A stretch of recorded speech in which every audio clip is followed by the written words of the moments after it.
us pray. Faithful Father, we give glory to you because our absolute trust remains unshakable in you, and you never give us a showdown. Lord, your word is true. And Lord, as we trust you that you will keep on teaching us and directing us on that very pathway, that trajectory path that will lead us to life eternal. This morning, King of Glory, we have one of those cardinal and one of those crucial doctrines of your word. And we are also asking, Lord, that you will give us understanding of your word. Lord, we are asking that you will give us the mind to receive, the mind to accept, the mind to welcome this very teaching this morning. Even though human mind may not easily want to accept it, natural mind may not easily want to welcome it, but as your beloved children, Lord, we pray you give us the grace to welcome it. You give us corresponding ability to put into practice. For in Jesus' name we pray. Amen. This morning we are having our study on one of the important doctrines in the Word of God. But before we go into it, I will want somebody to, as usual, still remind us of what we studied the previous week and what he or she learned from the study. If you were here last Saturday, can you please remind us of the topic of study and what you learned from the study? Anybody? Yes, Sister Nani. Speaking unto Jesus. God bless you. What did you learn? Well, that too was looking unto Jesus, because Jesus is the author and the finisher of our faith. Any faith without Jesus, that's what it is. Hallelujah. Faith without Jesus is useless. We have to look unto Jesus, who is the author, the beginner, and also the finisher of our faith.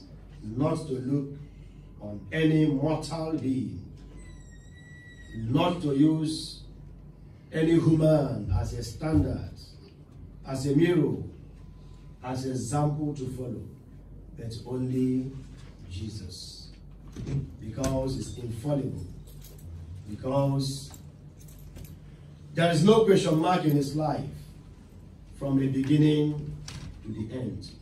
And this morning we are looking at this topic, restitution. Can we say it together? Restitution. Once again, restitution. Restitution. Quite interesting topic indeed. And yet, so many assemblies do not want to talk about it. And even those that talk about it and in the past, after a while, they decide to dump it for reasons not acceptable in the sight of God. Can somebody recite a memory verse, please? Yes, Bishop. Praise the Lord. Our memory verse is taken from Acts 24, verse 16. Herein do I exercise myself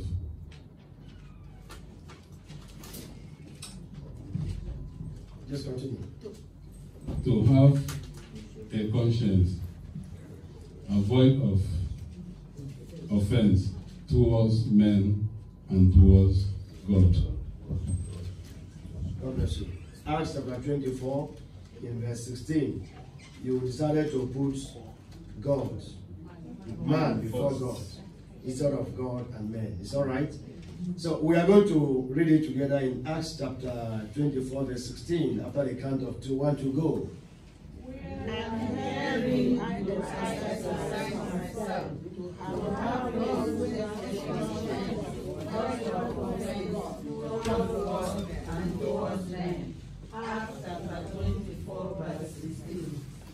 God bless you.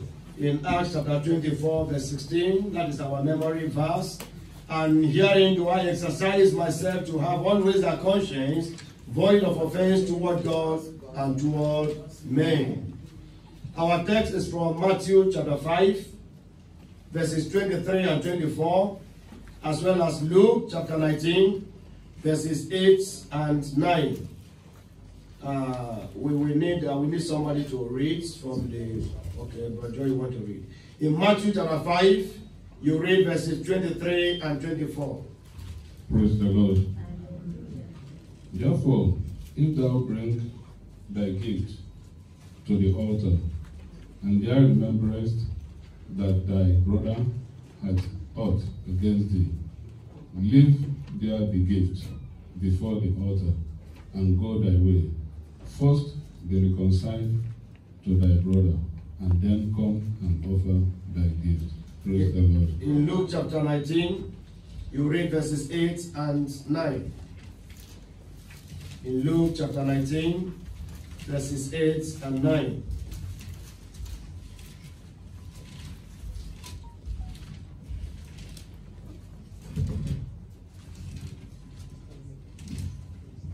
Praise the Lord.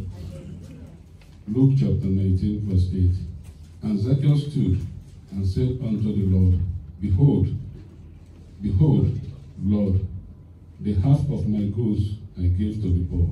And if I have taken anything from any man by false accusation, I restore him fourfold.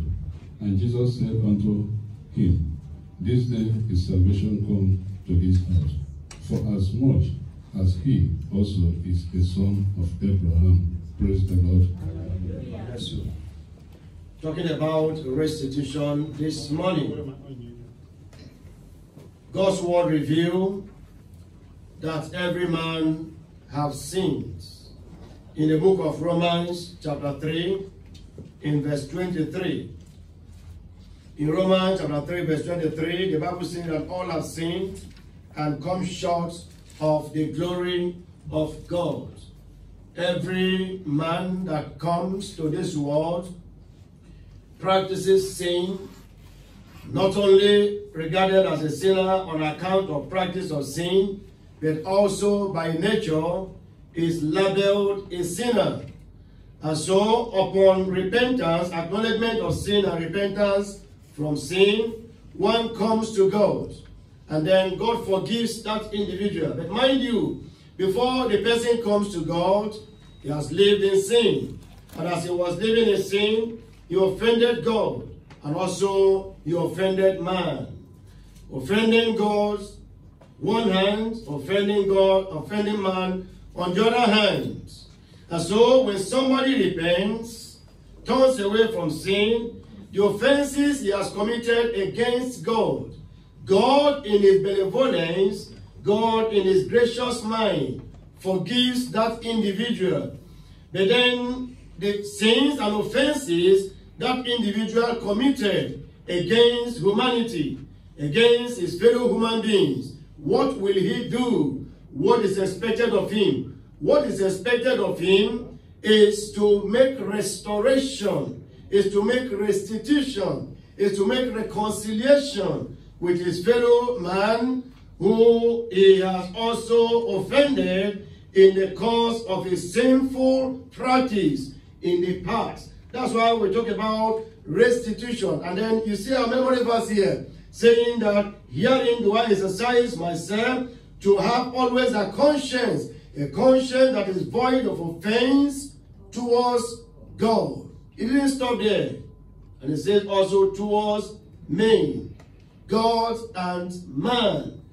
In your dealing in this world, in this natural life, has two perspectives. The relationship with God, the relationship with man. And so, as you practice sin in the past, you offended God, you offended man as well. When you say you have repented, you are expected to confess to God, obtain mercy from him, and make reconciliation with your fellow human beings. Two-way thing. Have a conscience, void of offense, towards God and towards man. That is why restitution is very, very essential, is very, very critical for every believer, for every Christian, for every child of God. This morning we are going to divide our topic under 3 points. One, we are going to see the meaning, we're going to see the manner, we're also going to see the precept of restitution. And then the second point, we are going to look at restitution. Then we'll see Christ's revelation. And we are also going to see the practice as well as the teaching of the apostles. Now you write restitution, Christ's revelation. teaching and practice in the early church. That is the second topic. Please pay attention. And then the last topic, we are going to look at the purpose as well as the profit of restitution. The purpose and the profit of restitution. The first one, I said we are going to look at the meaning, look at the manner and precept of restitution. Now we take it from that first point. The meaning, manner and precept of restitution. Now you look up here and listen. Do you know that restitution is an age-long practice in the Word of God? Do you know that restitution, that God demands it and God commands it? Do you know that restitution is one of the cardinal teachings in the Word of God?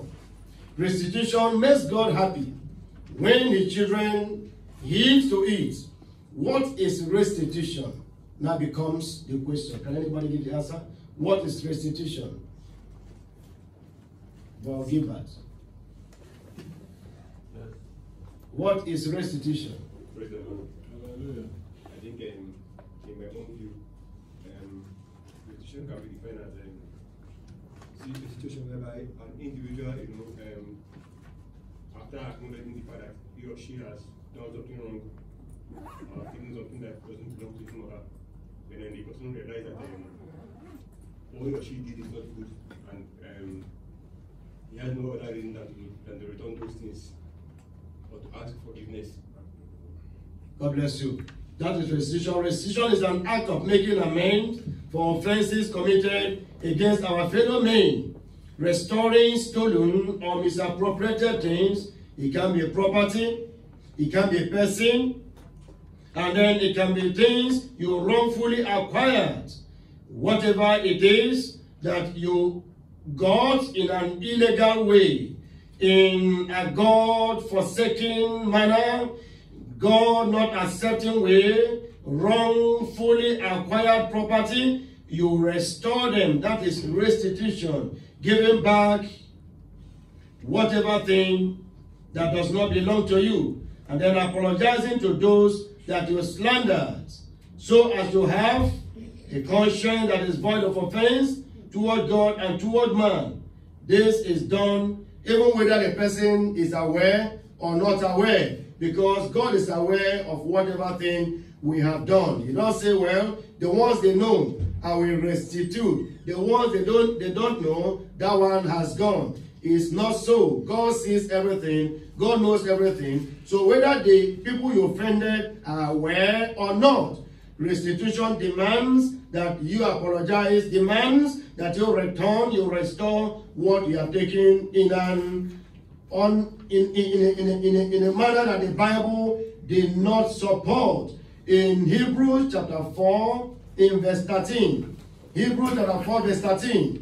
It says, neither is there any creature that is not manifest in his sight, but all things are naked and open unto the eyes of him with whom we have to do, that is with God. Everything is naked. Everything is open in the sight of God. Nothing is hidden. Nothing is concealed. Nothing is covered in the sight of God. And so whether the people are aware or not aware, so long as God is aware, it is required that you make restitution. So restitution is returning back, restoring whatever you have gotten in an ill way, in a non-God acceptable way. Whatever you have gotten in that way, you return it. And those that you have slandered, you also make restitution, a word of apology. Now, you know that there's nobody that is not discussed behind him or her. You know that? You know that? Yes. There's nobody that is not discussed behind him or her. So when we talk about slander, you have to understand it.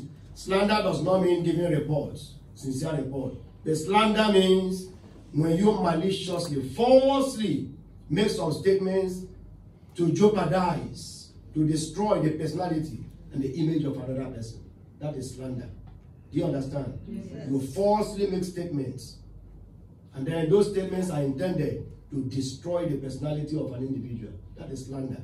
So when we talk about slander, it doesn't mean that if you see someone that's erring, you say, if I report to the church that they say I'm slandering and gossiping. No, that's not it. This is good, you get it right. Now, every sin that anybody, any human being, commits against his fellow human beings, is expected that he make restitution by apologizing unto the people you have sinned against. I've made that clear. Now, having said that, I also want you to understand that restitution, as we have it today, did not just start today. Restitution has been from the word go. You know, there are people that don't understand. They think that restitution came during the law. Even there are people that think that restitution came or was abolished after the law. But it's not true. This practice of restitution, this doctrine of restitution, has been even before the law. Before Moses was born, restitution has been, God instructed it. And even before the parents of Moses were born, God instructed restitution. Even before the grandparents of Moses were born, God instructed and demanded restitution. Let us open our Bible to the Bible book of Genesis. Genesis in chapter 20. In Genesis chapter 20, I am going to read from verse 1. And Abraham journeyed from thence towards the southward country, and dwelt between Kadesh and Shur, and sojourned in Gerar. And Abraham said to Sarah his wife, she is my sister. And Abimelech king of Gerar, and Abimelech king of Gerar sent and took Sarah. But God came to Abimelech in a dream by night, and said to him, behold, thou art but a dead man, for the woman which thou hast taken, for she is a man's wife. But Abimelech had not come near her. And he said, Lord, wilt thou slay also a righteous nation? Said he not unto me, she is my sister. And she even has said, he is my brother. In the integrity of my heart and innocency of my hands have I done this. And God said unto him in a dream, yea, I know that thou didst this in the integrity of thy heart, for I also withheld thee from sinning against me. Therefore suffer I thee not to touch her. Now therefore restore, that is restitution. Now therefore restore the man his wife, for he is a prophet, and he shall pray for thee, and thou shalt live. And if thou restore her not, if you fail to make this restitution, if you restore her not, know thou that thou shalt surely die, thou and all that are dying. So you see here, God commanded restitution. There was no Bible at the time of Abimelech. There was no church at the time of Abimelech. Nobody instructed Abimelech. There was no script. There was no manual. There was no Bible. There was no read. There was nothing material for Abraham to read. As a guidance, Abraham had no such materials available. And so Abimelech took the wife of Abraham on account that Abraham presented her as his sister. And also Sarah admitted that Abraham was her brother. And then on account of that, Abimelech took her. But then God, who knew, although there was a relationship between Abraham and Sarah, but another relationship much more than that brother-sister relationship. Sarah was Abraham's wife, right? Yes. God knew that, and that is the truth. But Abimelech didn't know. And so God had to talk to Abimelech. Since he had no material, since he had no Bible, since he had nothing to guide him, nothing to read, now God appeared to him directly and told him, this is what I want. This is my declaration. This is my stand. This is my demand. In issues like this, restitution is required. You cannot find it in any book because no book has been written, but this is my mind. It's flowing from my mind as my demand for humanity. Restitution has to be made. Now you restore the man his what? His wife. That is it. This was before the law. This was before the law. Now, is it only the case of restitution before the law? The answer is no, sir. The answer is no, man. There is another case of restitution even before the law. They're going to see it, restitution before the law. They're going to see it, restitution during the law. They're going to see restitution even after the law. They're going to see restitution at the time of Christ, even restitution at the time of the apostles. We're going to see restitution, how God has made it to be. We see the meaning, we're going to see the manner and the precept of restitution. Another case, you see restitution. Children of Israel, children of Jacob, they went to Egypt because there was famine in the land. I'm sure you remember the story. And so when they went to Egypt, after all the purchases, after all the things they bought, now coming back in Genesis chapter 42, you will see. Now coming back, open your Bible so that we read. In Genesis chapter 42, I read in verse 35. And it came to pass, as they emptied their sacks, that behold, every man's bundle of money was in his sack. And when both they and their father saw the bundles of money, they were afraid. Their money was returned back to their purse, to their bags. The money was not taken. Joseph wanted to tempt them, and he asked the officers, return their money, put it in their bags. As they opened the bag, that will be the first thing to see, so that nobody will say, I did not see it, where it was hidden. Before we finished consuming the goods, it took a long time, and so as a result of oversight, we did not see it. They put it at the mouth. As soon as you open the sack, their sack, you will see the money. So they returned all their money there. They gave it back to them. So when they got home, they discovered that the money was returned back to them in chapter 43. In Genesis chapter 43, then I read verses 11 and 12. And their father Israel said unto them, if it must be so now, do this.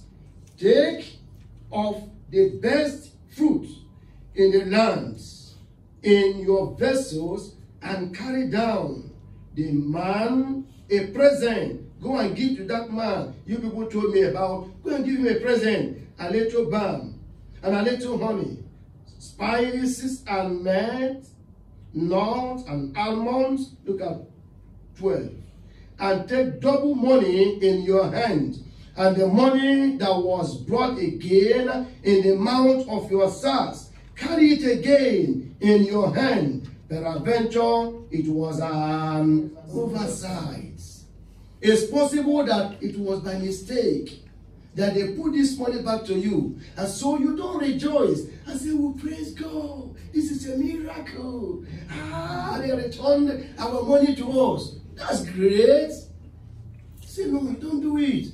Even though it could be a mistake, it could be an oversight, yet it doesn't belong to you. What is not yours is not yours.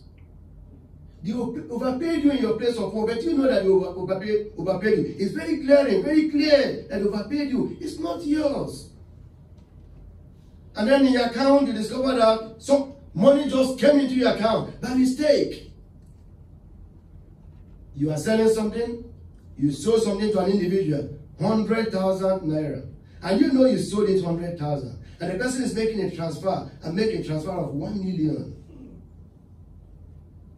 You say, this is miracle. It's not miracle. It's by mistake. You have to return that money. It doesn't belong to you. In order to have a conscience void of offense toward God and toward men. This is what's played out here. So their father said, it could be an oversight. Take double money. One is the one you brought back. Return it, and then you take extra. When you return this, you will use this other one to purchase another item, another goods, and bring it home. Brothers and sisters, you can see it's very clear here. The word of God is very, very unequivocal about restitution. Before the law, restitution was observed and was practiced. And then during the law, let us look at the book of Genesis. In Genesis chapter 20. In Genesis chapter 20, when Moses came and brought the law, restitution was still upheld. Restitution was still demanded by the law of God. In Exodus chapter 20, I read from verse 1. And God spake all these words, saying, I am the Lord God thy Father, which have brought thee out of the land of Egypt, out of the house of bondage. Thou shalt have no other God. All right.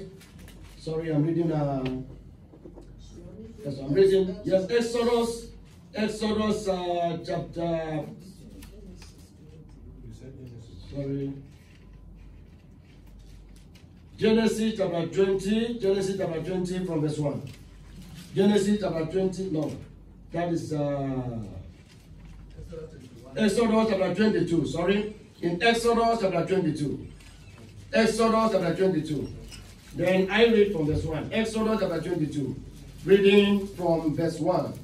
Exodus chapter 22. I read from verse 1. If a man shall steal an ox, this is the command now. This is the Lord now. In Exodus chapter 22, I read from verse 1. If a man shall steal an ox or a sheep and kill it or sell it, he shall restore 5,000 for an ox. He shall do what? Restore. Is that not restitution? Yes. Is that not restitution? Yes. It is restitution. He shall restore 5,000 for an ox and 4 sheep for a sheep. If a thief be found breaking up, they call it break and enter, and be smitten, that he die, there shall no blood be shed for him. If the sun be risen upon him, there shall be blood shed for him. For he should make full restitution. If he have nothing, then he shall be sold for his what? Debts. He will be sold for what he stole, to ensure that restitution is made. If the theft be certainly found in his hand alive, whether it be ox or ass or sheep, he shall restore double.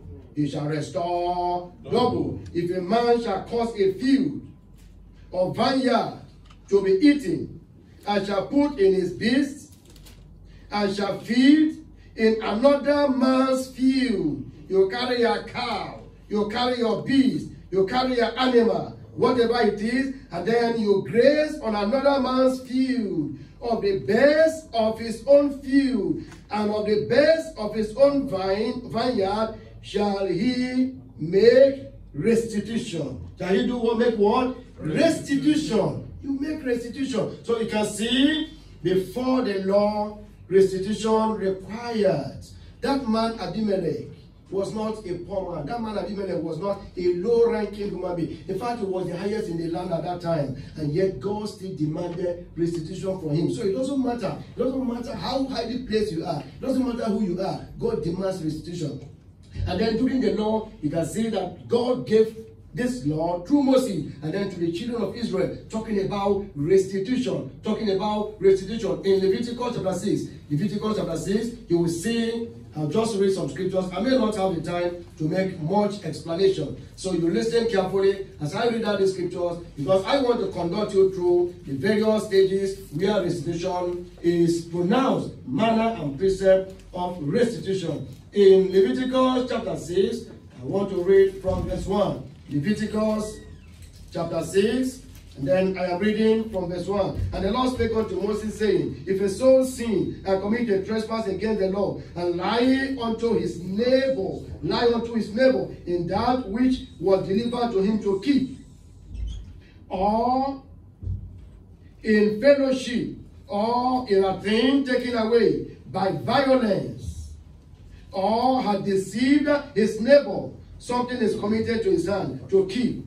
And then he begins to play hanky-panky. He begins to lie about it. He begins to misappropriate it. Or have found that which was lost, and lieth concerning it, and sweareth falsely in any of these things, that a man doeth, sinning therein, then it shall be, because he has sinned and is guilty, that he shall restore that which had deceitfully gotten, or that which was delivered him to keep, or the lost thing which he found. That is it. Now, I want to conduct you also to restitution during the time of the rulers of Israel, restitution during the time of the kings of Israel. In 2 Samuel chapter 12, open your Bible, 2 Samuel in chapter 12. 2 Samuel chapter 12, and then I want to read from verse 1. 2 Samuel chapter 12, I read from verse 1. You will see restitution here.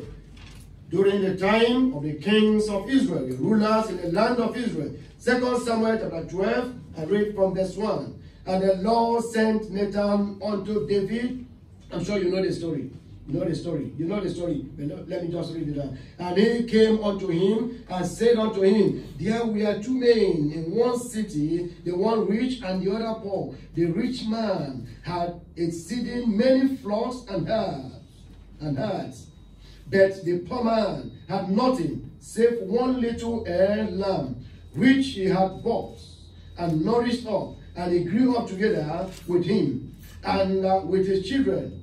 He did eat of his own meat and drank of his own cup, and lay by his bosom, and was unto him as a daughter.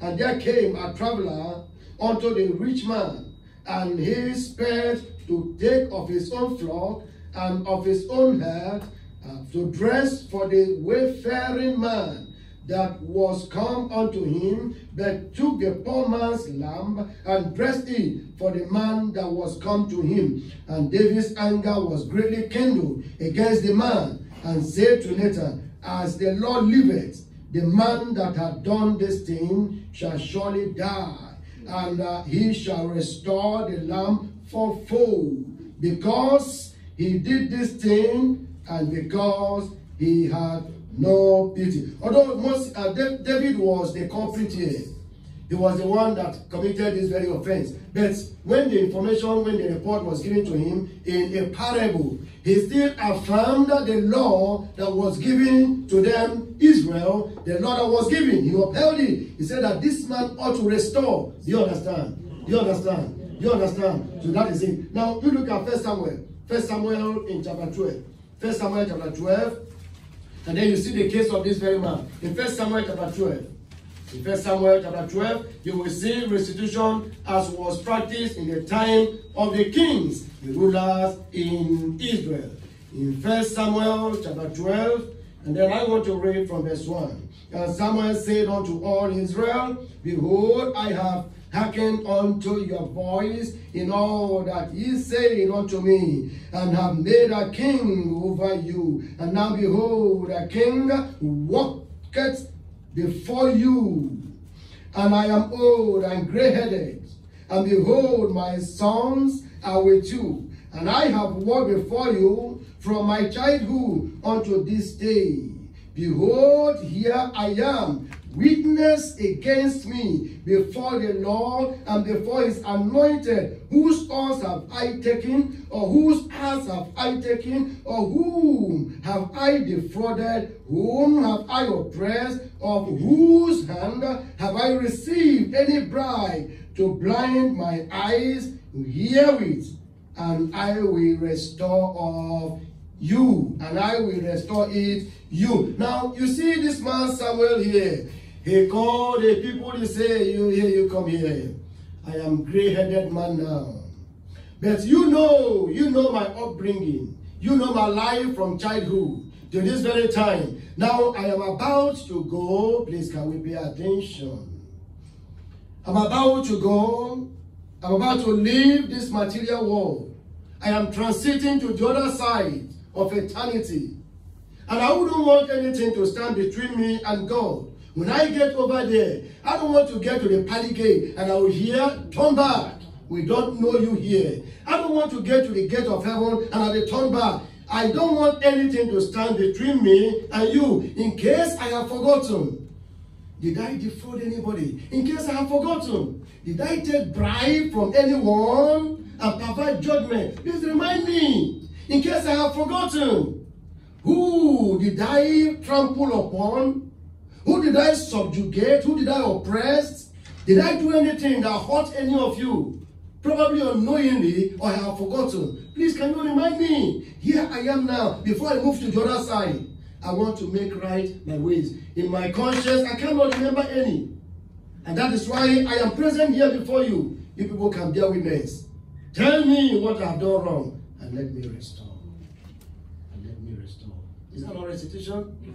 Is that not restitution? That is restitution practice in the time of the prophets, and also in the time of the rulers in Israel, and also the time of the prophets. You will see restitution also practice in Ezekiel chapter 33. Our time is actually flying. In Ezekiel chapter 33, please open your Bible. Let's see it. In Ezekiel chapter 33, I want to read from verse 14. Ezekiel 33. Again, when I said unto the wicked, thou shalt surely die, if he turn from his sin and do that which is lawful and right, if the wicked restore the plague. Can you see it now?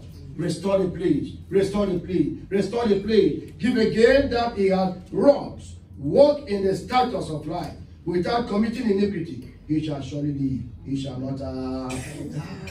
Restoration. Restoration. Did it end there? No, of course, it didn't end there. Even in the book of Proverbs, Proverbs chapter 6, 31 and 32, also talk about restitution. And the Acts of the Apostles, we have already seen our text where restitution is mentioned. In the time of Christ, you also see restitution mentioned. So restitution is a Bible doctrine that spans through the period of man's dealings with God and God's dealings with man, from inception to this present time and beyond this present time. Restitution is a Bible doctrine and practice. Now, the second point, we look at restitution, Christ's revelation, teaching and practice in the early church, of course, by the apostles. Now, we look at the book of Matthew. Open your Bible to the book of Matthew, and then we see Christ's position about restitution. And we see Christ's revelation about restitution. In Matthew chapter 5, I want to look at verses 23 and 24. In Matthew chapter 5, verse 23. Therefore, if thou bring thy gift to the altar, and thou rememberest that thy brother hath aught against thee, leave there thy gift before the altar, and go thy way first, be reconciled to thy brother, and then come and offer thy gift. Now, I want to point out something to you briefly before I continue. He said, if thou bring gift to the altar, and there remember that thy brother have aught against thee, your brother have aught against you. In this case, it's not that you have aught against your brother.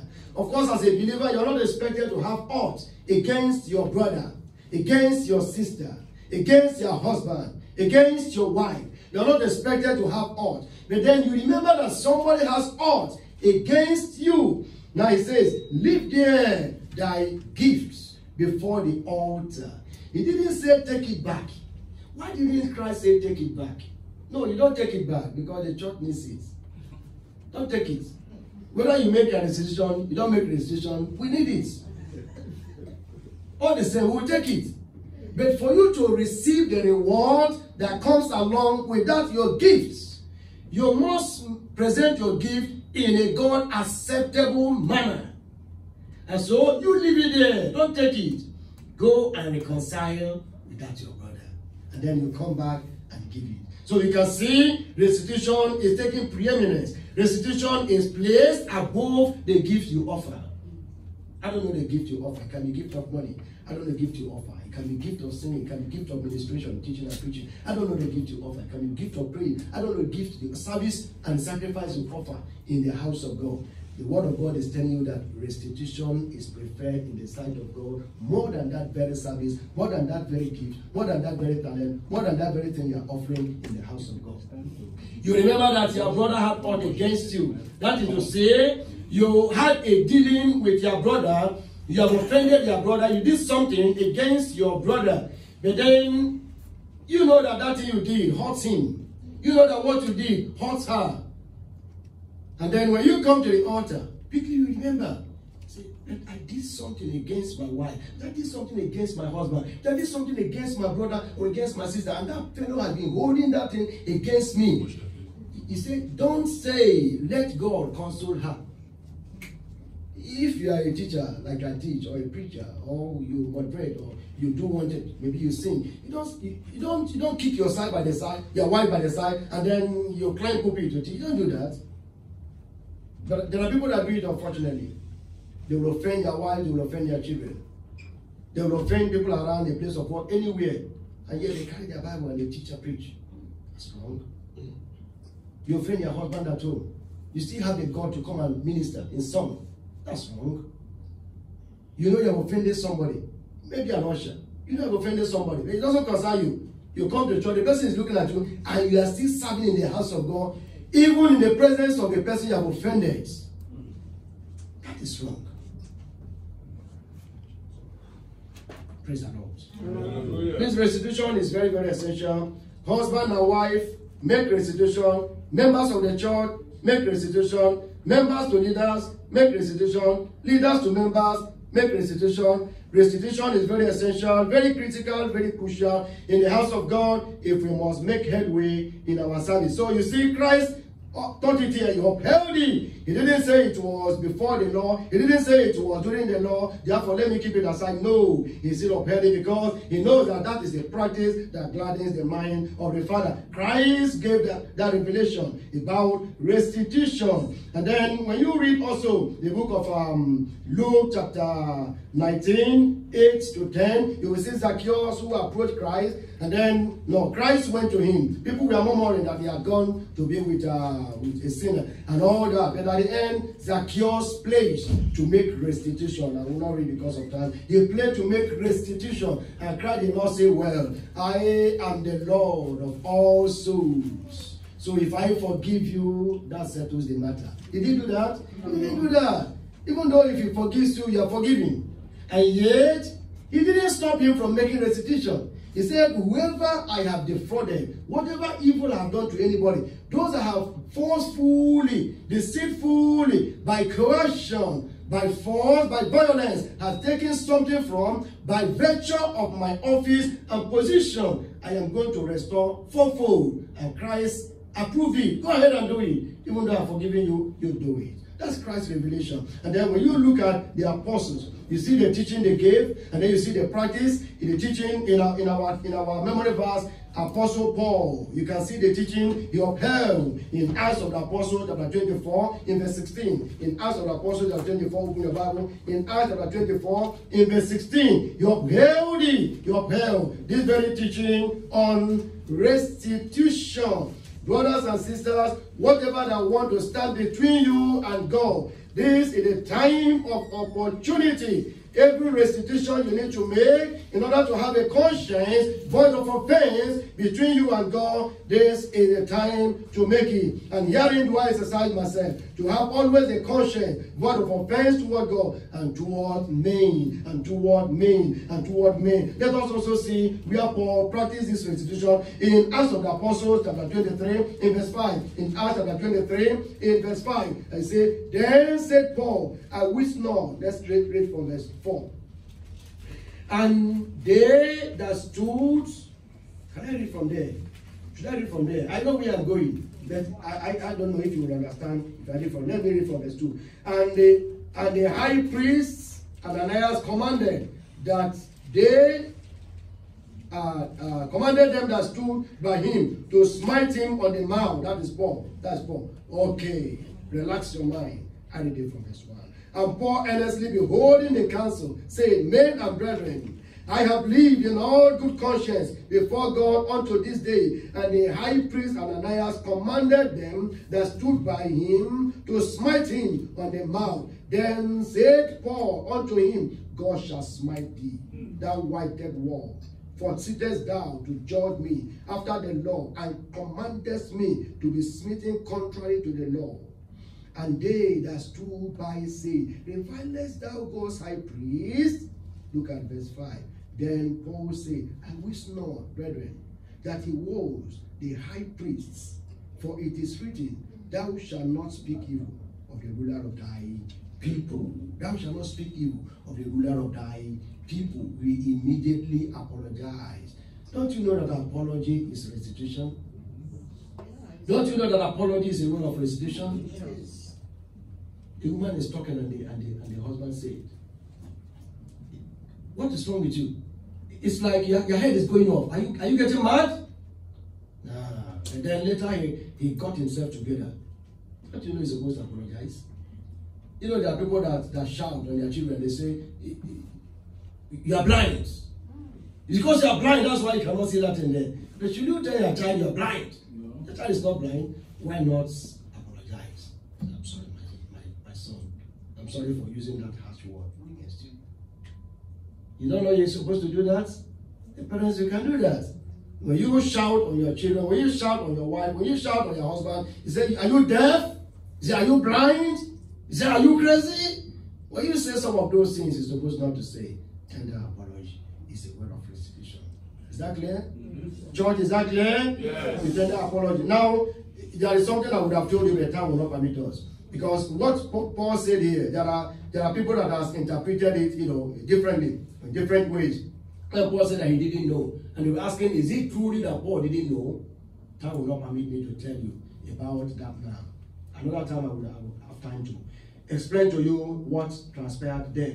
Now, Onesimus also, you know about Onesimus. Onesimus was a servant of Philemon. And then he did something wrong to Philemon and ran away. And then came in contact with Paul, received the gospel as Paul preached to him. The restitution needed to be made, and Paul had to write. If you read the book of Philemon, in Philemon from verse 7 to verse 21, Paul wrote a letter to Philemon, pleading on behalf of Onesimus. He said, I am sending Onesimus to you. He has told me what transpired between you and him. And so I want you to receive him, not as a servant that he was before, but I want you to receive him as a fellow minister. Now he is a minister. Now he's also a child of God. I want you to receive him. I don't know. Perhaps he stole some money. Perhaps he made away with some valuable things.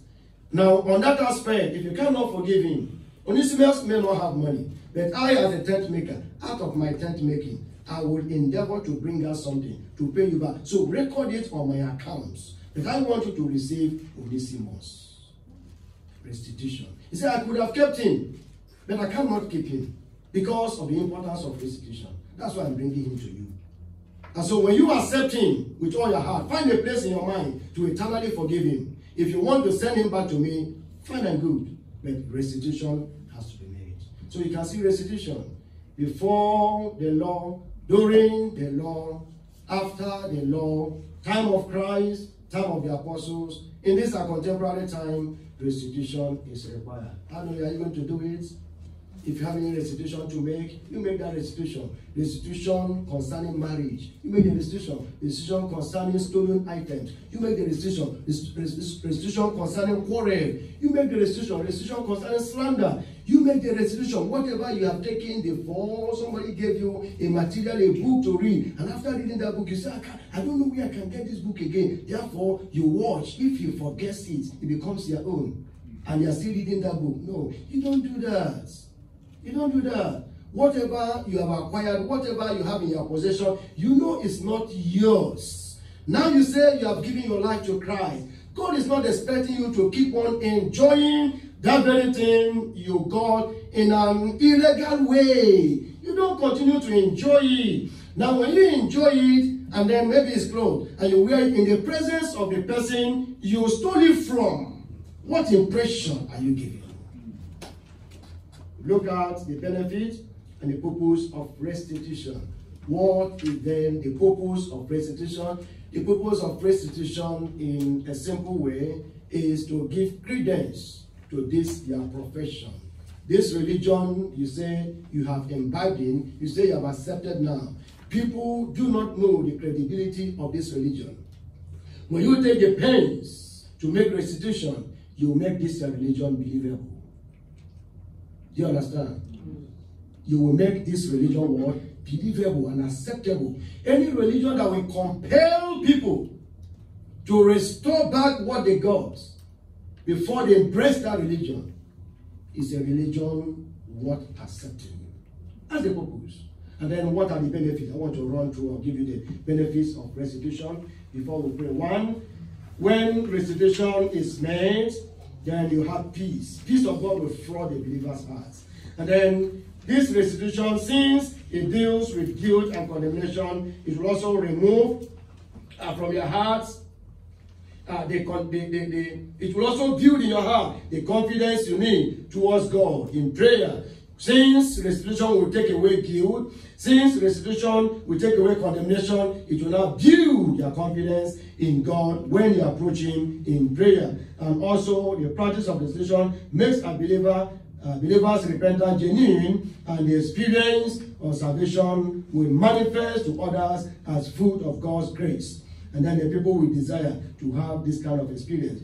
And then 4, obedience to God's demand for restitution makes the power and possibility of grace desirable to sinners who will be challenged to yield to the saving knowledge of Christ and the similar work of grace.